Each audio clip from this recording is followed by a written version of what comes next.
الحمد للہ وحدہ الصلاۃ والسلام علی من لا نبی بعد اما بعد اعوذ باللہ من الشیطان الرجیم بسم اللہ الرحمن الرحیم رب اشرح لی صدری ویسر لی امری واحلل عقدۃ من لسانی یفقہوا قولی۔ میرے پیارے دینی بہنوں، آپ سب کو اسلامک طریقے سے استقبال کرتی ہوں۔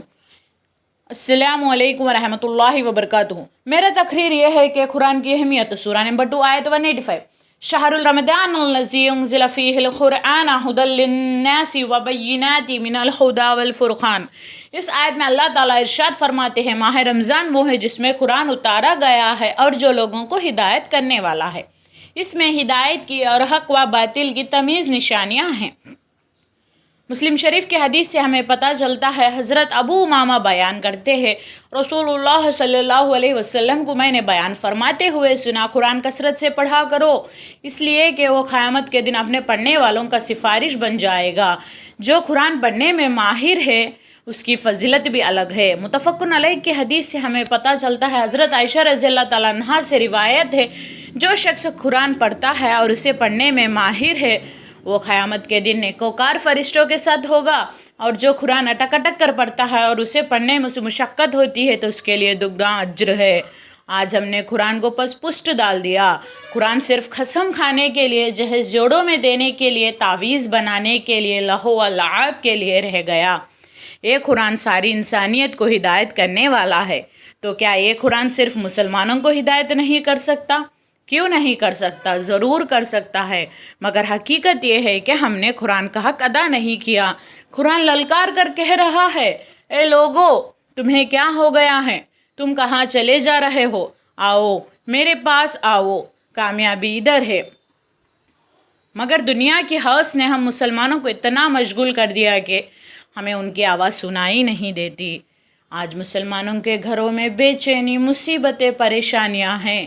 ان چیزوں کو دور کرنے کے لیے کہاں پر بھاگتے ہیں، لیکن ان چیزوں کو دور کرنے کے لیے کہیں دور بھاگنے کی ضرورت نہیں ہے۔ ایک قرآن جس کو اللہ رب العالمین نے عرش سے اتارا اور فرمایا، اس قرآن کو میں کسی پہاڑ پر اتار دیتا تو اللہ کے ڈر سے ریزہ ریزہ ہو جاتا، لیکن آج انسان اس کو آسانی سے اٹھا لیا۔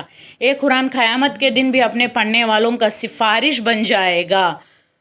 آج قرآن پڑھنے کی بات تو چھوڑیے، سننے کی بھی فرصت نہیں ہے۔ کیوں؟ اس لیے کہ انہوں نے اللہ کے کلام کو نہیں پہچانا۔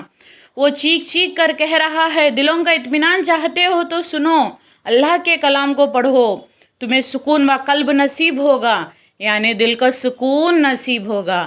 لیکن آج جس گھر سے قرآن کی آواز آنی تھی، آج اسی گھر سے ریڈیو ٹی وی کی آوازیں آ رہی ہے۔ کتنی افسوس کی بات ہے، جس امت پر قرآن نازل ہوا آج وہی امت گمراہی میں ہے۔ گھروں میں قرآن کی تلاوت کرنے سے، قرآن کو سمجھ کر عمل کرنے سے گھروں میں سکھ، چین، اطمینان، برکتیں نازل ہوں گی۔ اس لیے اے میری ماں اور بہنوں، علم سیکھ کر عمل کرنے کی پوری کوشش کرے۔ علم سیکھنے کے لیے کہیں دور جانے کی ضرورت نہیں ہے۔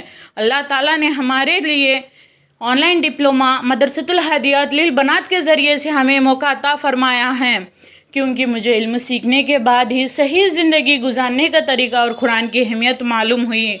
مجھے آخری سانس تک اس دین پر ڈٹے رہنے کی توفیق عطا فرمائے، آمین۔ اور آپ تمام لوگوں کو بھی علم سیکھ کر عمل کرنے کی توفیق عطا فرمائے، آمین۔ وآخر الدعوانا ان الحمد للہ رب العالمین۔ السلام علیکم ورحمۃ اللہ۔